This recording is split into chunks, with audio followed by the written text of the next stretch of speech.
Hello everyone. So this is the second lecture of our series in which I will be talking about capsule dosage form.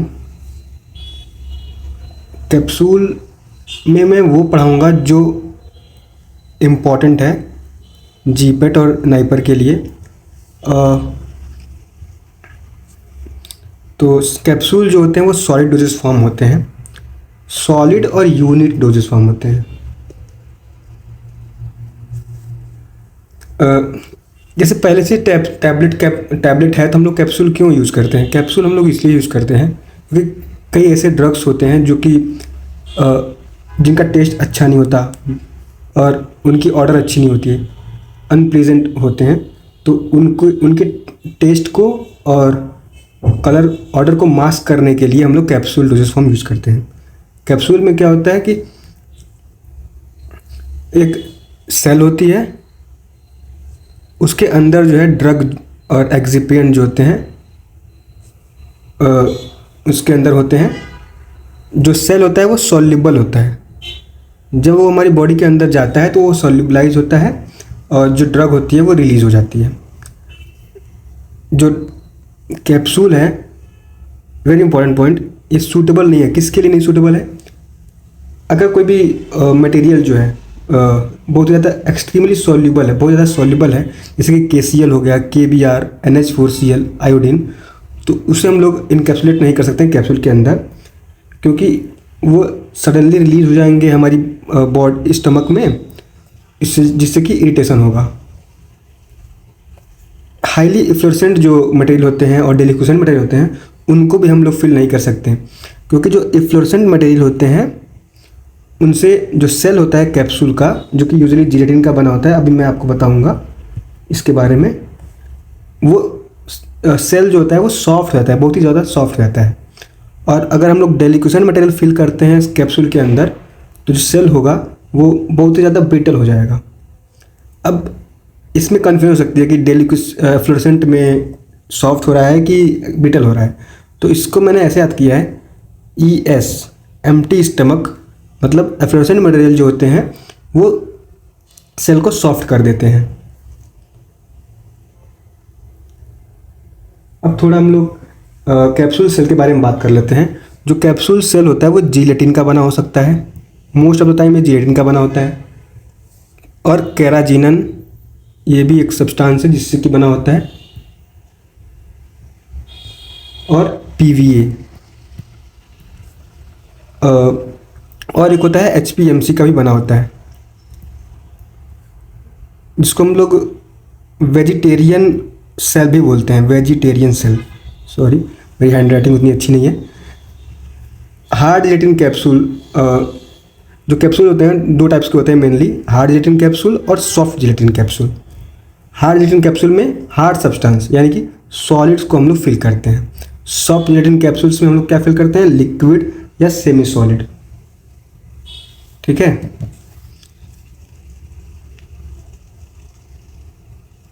अब सबसे important point है इसमें, hard gelatin capsule जो होता है वो उसमें दो पार्ट होते हैं। इसका एक कैप होता है और एक बॉडी होती है। आपने देखा भी होगा, कैप्सूल खाया भी होगा। तो जो कैप होता है वो स्मॉल होता है और जो बॉडी होती है वो लार्ज है। अब कैसे याद करेंगे? हम टोपी पहनते हैं तो टोपी जो होता है, कैप जो पहनते हैं तो कैप जो होता है स्मॉल होता है ना। तो ये क्वेश्चन आया हुआ है प्रीवियस ईयर क्वेश्चन में कि कौन सा जो है हार्ड जिलेटिन कैप्सूल का बॉडी स्मॉल होता है कि कैप स्मॉल होता है। तो आप ऐसे याद कर सकते हैं। और जो सॉफ्ट जिलेटिन कैप्सूल होते हैं उनमें हम लोग लिक्विड या सेमी सॉलिड जो ड्रग्स होते हैं उनको हम लोग फिल करते हैं। सॉलिड जैसे कि पेलेट हो गया, ग्रेनुल हो गए, ये सब। सॉफ्ट जिलेटिन कैप्सूल जो होती हैं, वेरी इंपॉर्टेंट, ये हर्मेटिकली सील्ड होते हैं, हर्मेटिकली सील्ड होते हैं। और ये जो होते हैं वन पीस होते हैं, वन पीस। इनमें दो पार्ट नहीं होता है, ये हर्मेटिकली सील्ड होते हैं तो इनमें एक ही पीस होता है। ऐसा आपने देखा होगा, विटामिन E की जो कैप्सूल होंगे आप खाए होंगे, तो उसमें आप देख लीजिएगा, विटामिन D3 की जो कैप्सूल होती है वो भी एक सॉफ्ट जेलेटिन कैप्सूल होती है। तो और जो हार्ड जेलेटिन कैप्सूल होते हैं वो होते हैं, इनमें 2 पार्ट्स होते हैं, तो इसे 2 पीस भी बोलते हैं। अब इसमें क्या होते हैं, लिक्विड में जैसे कि ऑयल्स हम लोग फिल कर सकते हैं, विटामिन, और जो भी लिक्विड ड्रग्स हैं उनको हम लोग फिल करते हैं। यहाँ पे एक इम्पॉर्टेंट पॉइंट आता है कि जेलेटिन जो होता है वो कितने टाइप का होता है। तो जेलेटिन जो होता है 2 टाइप का होता है, टाइप ए और टाइप बी। जो टाइप ए होता है वो पोर्क स्किन से मिलता है और एसिड प्रोसेस्ड होता है, और उसका जो आइसोइलेक्ट्रिक पॉइंट होता है वो pH 9 होता है। वेरी इंपॉर्टेंट, ये क्वेश्चन आते रहते हैं। टाइप ए जो होता है वो पोर्क स्किन से मिलता है और एसिड प्रोसेस्ड होते हैं। A for type A and A for acid processed, और pH 9 होगा। अब देखो, अब pH 9 कैसे याद करेंगे? ए को देखो तो वो 9 की तरह ही दिखता है, तो pH 9 होगा। और टाइप बी जो होगा वो बोन से मिलता है हमको, और ये अल्कली प्रोसेस्ड होता है। अल्कली को हम लोग बेस भी कहते हैं, इससे हम लोग याद कर सकते हैं। जो टाइप बी होता है वो बेस अल्कली प्रोसेस्ड होता है, और उसका जो pH होगा वो 4.7 होगा। जब हम लोगों को टाइप ए का याद हो जाएगा 9, तो इजीली हम लोग 4.7 इसको याद कर सकते हैं। अब ये बहुत ही इंपॉर्टेंट होता है, जो प्लास्टिसाइजर होता है, वो प्लास्टिसाइजर जो होता है वो हम लोग ऐड करते हैं कैप्सूल्स में, जिससे कि फ्लेक्सिबिलिटी बढ़ जाती है इसकी और सॉफ्टनेस बढ़ जाती है थोड़ी, ठीक है, कैप्सूल सेल की। तो जो कैप्सूल्स होते हैं वो हार्ड जेलेटिन कैप्सूल्स होते हैं, सॉफ्ट जेलेटिन कैप्सूल्स और मीडियम जेलेटिन कैप्सूल्स होते हैं। ये जो रेशियो है इनका वो बहुत ही इंपॉर्टेंट है। जिलेटिन जो होता है हमेशा एक होगा, और उसके साथ जो प्लास्टिसाइजर है वो हार्ड जेलेटिन कैप्सूल में कम होगा। क्यों होगा? क्योंकि हार्ड है वो, जो कैप्सूल है वो हार्ड है, तो कम प्लास्टिसाइजर रहेगा तभी तो वो हार्ड रहेगा। अगर हम लोग ज़्यादा प्लास्टिसाइजर दे देंगे, ऐड कर देंगे, तो वो फ्लेक्सिबल हो जाएगा, सॉफ्ट हो जाएगा। तो 0.4 जो है वो हार्ड जेलेटिन कैप्सूल के लिए होता है प्लास्टिसाइजर, मीडियम में 0.6 और सॉफ्ट में 0.8, याद कर लीजिएगा। सॉफ्ट में 0.8 क्यों है, ज़्यादा क्यों है? क्योंकि इसको हम लोग को सॉफ्ट करना है, तो इसलिए प्लास्टिसाइजर ज़्यादा ऐड हो रहा है, 0.8। अब इसमें कभी कभी क्वेश्चन ऐसा आता है कि प्लास्टिसाइजर पहले दे देगा और जेलेटिन ऐसे दे देगा, तो हमें ध्यान देना है कि जेलेटिन कहाँ पे है। जेलेटिन पहले है तब 1:0.4 या 0.8 होगा, अगर जेलेटिन बाद में है तो 0.8:1 होगा। इसको आप ध्यान दीजिएगा। हम लोग जानते हैं कि हम लोग जो हार्ड जेलेटिन कैप्सूल होते हैं उसको कैसे मैन्युफैक्चर करते हैं, उनके सेल्स को, सेल SHELL, ठीक है। तो ये 2 मेथड से इसको हम लोग मैन्युफैक्चर करते हैं, सेंट्रीफ्यूगल कास्टिंग मेथड और deep pin point method. Deep pin method जो होता है वो कॉमनली यूज होता है। इसमें ये स्टेप्स होते हैं बहुत ही इंपॉर्टेंट है, हमेशा इनके जो प्रॉपर ऑर्डर होता है इससे क्वेश्चन बन सकते हैं। सबसे पहला होता है डिपिंग, देन स्पिनिंग। डिपिंग मतलब क्या होता है कि जो पिन होता है उसको हम लोग सॉल्यूशन जो होता है आपके जेलेटिन का, उसमें हम लोग डिप करते हैं। स्पिनिंग मतलब क्या होता है, जब इसको डिप कर देते हैं तो उसको हम लोग उल्टा कर देते हैं, स्पिन कर देते हैं, ताकि जो सॉल्यूशन है वो प्रॉपरली यहाँ पे अधर हो जाए और थिकनेस यूनिफॉर्म हो जाए। इसका इंपॉर्टेंट है, यूनिफॉर्म थिकनेस को मेंटेन करता है। फिर इसको हम लोग ड्राई करेंगे, ठीक है। फिर उसके बाद स्ट्रिपिंग करेंगे और फिर ट्रिमिंग करेंगे। जो भी एक्स्ट्रा पार्ट होंगे उसको काट देंगे, फिर जॉइन करेंगे, फिर पॉलिशिंग। इंपॉर्टेंट है, पॉलिशिंग किससे करते हैं? NaCl, कई बार आया है क्वेश्चन। अब इसके डिटेल को हम लोग आगे देखते हैं। सबसे पहला है डिपिंग। डिपिंग में जो टेम्परेचर होता है पिंस का बहुत इंपॉर्टेंट है, वो 22 डिग्री सेल्सियस होता है, और जो सॉल्यूशन का टेम्परेचर होता है वो 50 डिग्री सेल्सियस होता है। आपको कंफ्यूज नहीं होना है कि पिंस का जो टेम्परेचर है वो ज़्यादा होता है कि सॉल्यूशन का टेम्परेचर कम होता है, ऐसे हमको कंफ्यूज नहीं होना है। बताएं कैसे? टेम्परेचर जो होता है पिन का अगर कम होगा और इसका ज़्यादा होगा मतलब सॉल्यूशन का टेम्परेचर ज़्यादा होगा तो ये सॉल्यूशन फॉर्म में रहेगा और पिन का टेम्परेचर कम रहेगा। तो यहाँ पे ये जो जेटिन सॉल्यूशन है वो एडर हो जाएगा। ठीक है, तो टेम्परेचर जो होता है पिन का वो 22 डिग्री सेल्सियस होता है और सॉल्यूशन का टेम्परेचर होता है 50 डिग्री सेल्सियस होता है, याद करना है, इंपॉर्टेंट है। और टाइम जो होता है 12 सेकंड के लिए ऐसा हम लोग करते हैं। और जो एंटायर साइकिल होती है वो 45 मिनट्स की होती है। एंटायर साइकिल, ये जो एंटायर साइकिल होती है वो 45 मिनट्स की होती है। उसके बाद स्पिनिंग करते हैं, जो पिन्स होते हैं उसको हम रोटेट करते हैं जैसा मैंने पहले बताया, जिससे कि जो जिलेटिन है वो यूनिफॉर्मली डिस्ट्रीब्यूट हो जाए पिन्स पर। ड्राइंग में क्या करते हैं हम लोग, ड्राई एयर और डीह्यूमिडिफिकेशन करते हैं, डीह्यूमिडिफिकेशन की मदद से ड्राइंग करते हैं। स्ट्रिपिंग जो होती है वो ब्रॉन्ज जॉ से करते हैं, जो रेयरली पूछा जाता है लेकिन आ सकता है। ट्रिमिंग जो है वो स्टेशनरी नाइफ्स, ट्रिमिंग हम लोग नाइफ से ही करेंगे ना। जॉइनिंग जो होती है हम लोग कैप और बॉडी को जॉइन करते हैं, फिर पॉलिशिंग करते हैं। पॉलिशिंग मैंने बता दिया NaCl से कर लेते हैं।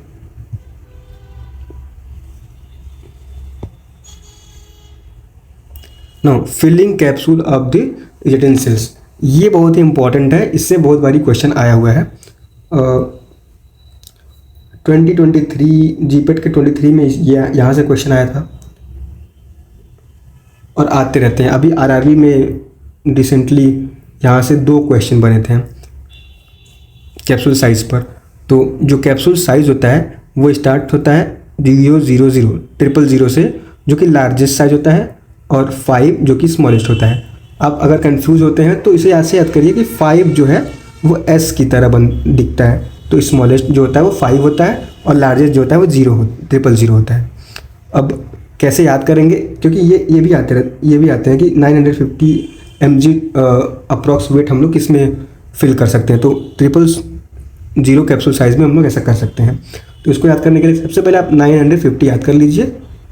ठीक है, अब उसमें से आप लोग 300 घटा दीजिए, सब्ट्रैक्ट कर दिए 300 तो 650 हो जाएगा।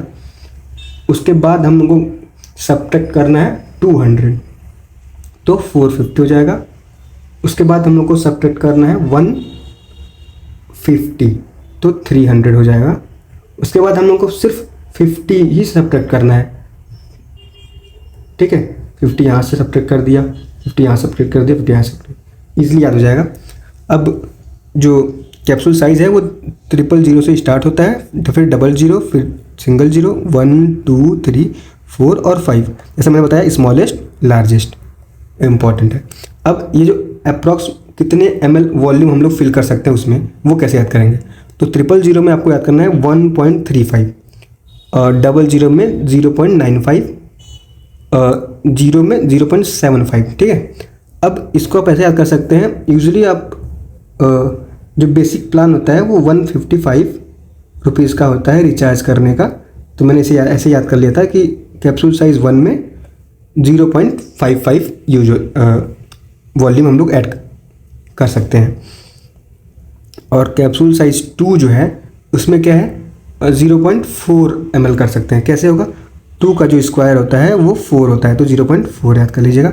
3 का एज इट इज याद कर लीजिए, 0.3 हो जाएगा, 3 4 का 3 से कम ही होगा, 0.25, 5 का 0.15। ठीक है, तो ये इंपॉर्टेंट है, याद कर लीजिएगा आप लोग। अब यहाँ से क्वेश्चंस आ जाते हैं। कैप्सूल फिलिंग मशीन्स, ये बेसिकली जो है कैप्सूल फिलिंग मशीन होती हैं। लिली टाइप जो होता है HOPE वो सेमी ऑटोमेटिक होता है, और जो जेनेसी टाइप होता है ZFM² वो ऑटोमेटिक होता है। अब आता है हॉफलाइजर एंड कार्ग, इसमें हम लोग इसको हम लोग बल्क पाउडर के लिए यूज़ करते हैं। ओसाका जो है वो वाइब्रेशन प्रिंसिपल पे काम करता है, ये कभी कभी आता है, बहुत ही रेयरली आता है, तो इसको आप नहीं याद करेंगे तब भी चलेगा, लेकिन इसके मशीन और उसके यूज़ क्या है वो आपको याद करना पड़ेगा। ठीक है, पेरी जो होता है वो उसमें भी बल्क पाउडर यूज़ करते हैं। एली लेली पार्क डेविस जो होती है इसमें हम लोग पेलेटाइज्ड और ग्रेनुलर मटेरियल के लिए यूज़ करते हैं। जेनेसी जो होता है वो पाउडर, पैलेट, ग्रेनुल और टैबलेट के लिए यूज होता है। फार्मेटिक जो होता है वो बल्क पाउडर के लिए है, और मीकोफार जो होता है वो बल्क पाउडर। अब देखो बल्क पाउडर फार, FAR दोनों में FAR है तो बल्क पाउडर याद कर लेंगे। Mg2 continuous motion filling of the powder होता है, ठीक है। अब ये वेरी इंपॉर्टेंट है, ये 2024 में भी आया है, 23 में भी आया है जीपेट के, 25 का नहीं आया आई थिंक। तो रोटोफिल, फिल मतलब फिलिंग ऑफ द पैलेट्स, रोटो, ठीक है, पैलेट्स के लिए। रोटो सॉर्टिंग मतलब न्यू फिल्ड कैप्सूल जो होते हैं, सॉर्टिंग मशीन होता है ये। रोटो वे लिखा है तो ऑटोमेटिक कैप्सूल वेइंग मशीन, ठीक है। ये आया था क्वेश्चन कि ये किस प्रिंसिपल पे काम करता है। Measure by the reflected energy of the low X ray beam, जो रिफ्लेक्टेड एनर्जी होती है वो डायरेक्टली प्रोपोर्शनल होती है weight of the filled capsule के लिए। फील्ड अब आता है वेरी कैप 1200, ये भी कैप्सूल वेइंग मशीन होता है। क्वालीसील जो होता है, क्वालीसील ऐसा नाम से पता चल रहा है कि वो लिक्विड इसमें कुछ होगा, तो फिलिंग ऑफ लिक्विड्स। इर्विका किया जो कि डस्टिंग और पॉलिशिंग के लिए होता है, और स्काइनेट PM60 जो कि क्लीनिंग और पॉलिशिंग के लिए होता है। PM मतलब पॉलिशिंग और पॉलिशिंग मशीन, PM60 इसमें नाम भी है इसके। अब आते हैं कुछ इंपॉर्टेंट कंडीशंस जो कैप्सूल होते हैं हम लोग हमेशा 100 डिग्री फ़ारेनहाइट पे जो है स्टोर करते हैं, 35 डिग्री सेल्सियस। जो प्रोसेसिंग होती है कैप्सूल की, उसका जो प्रोसेसिंग एरिया का टेम्परेचर होता है वो 22 डिग्री सेल्सियस होता है। ह्यूमिडिटी जो होती है हमेशा 30 to 45% होती है ऑपरेटिंग एरिया में। अब आते हैं मॉइस्चर कंटेंट जो होता है, हम लोग टॉल्यूम डिस्टिलेशन मेथड से डिटरमाइन करते हैं, वेरी इंपॉर्टेंट क्वेश्चन, और गैस क्रोमेटोग्राफी से भी कर सकते हैं। हार्ड जेन कैप्सूल में क्या होता है, 12 to 16% जो होता है वो मॉइस्चर कंटेंट होता है, वेरी इंपॉर्टेंट क्वेश्चन, आपको याद करना ये। और जो सॉफ्ट जेलेटिन कैप्सूल होता है उसमें 6 to 10% होता है, यानी सॉफ्ट जेलेटिन कैप्सूल में जो मॉइस्चर कंटेंट है वो कम है, 6 to 10%, ठीक है। अब सॉफ्ट जेलेटिन कैप्सूल पे आते हैं हम लोग।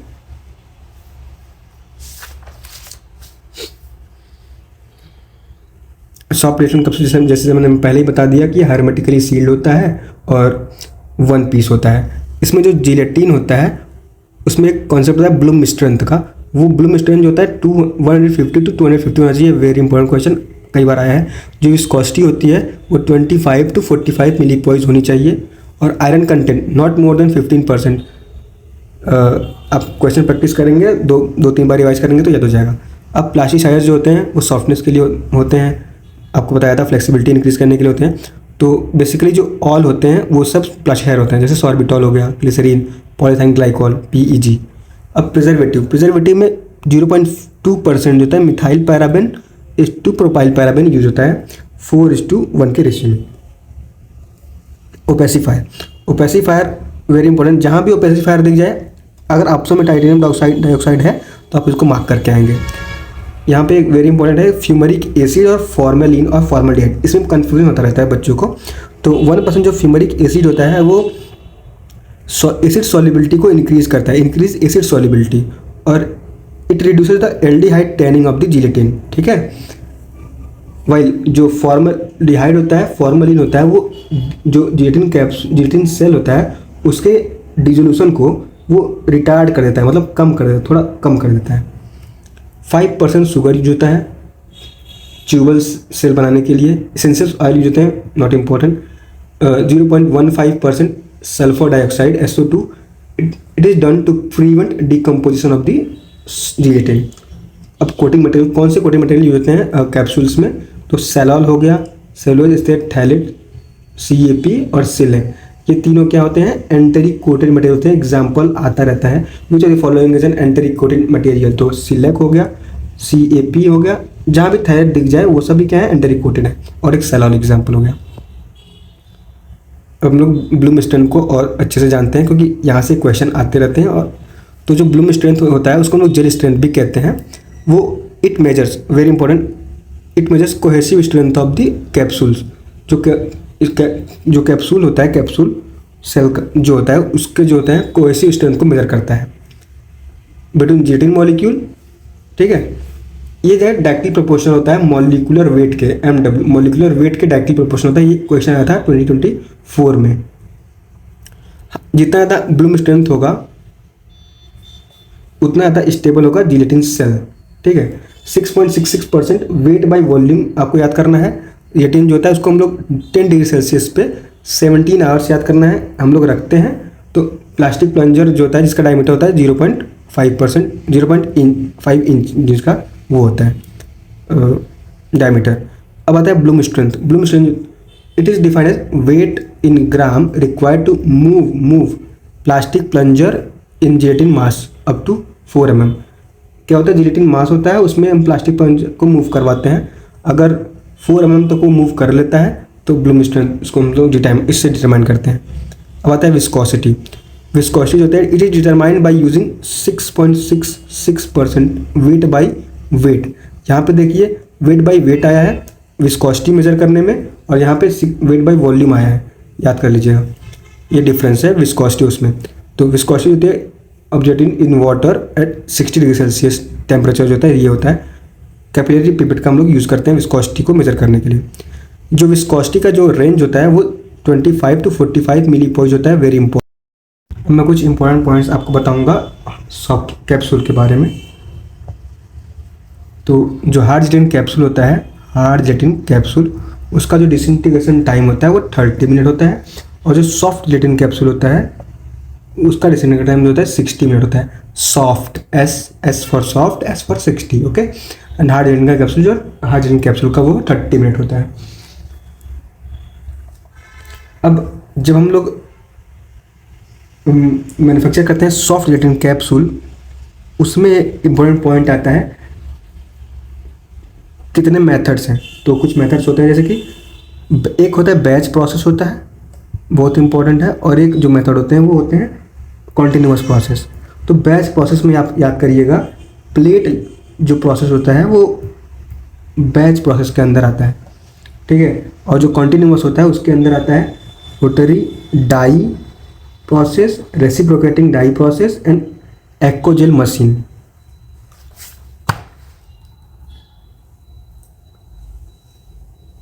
और SiO2 अब मैंने इसको बता भी दिया, शायद नहीं बताया।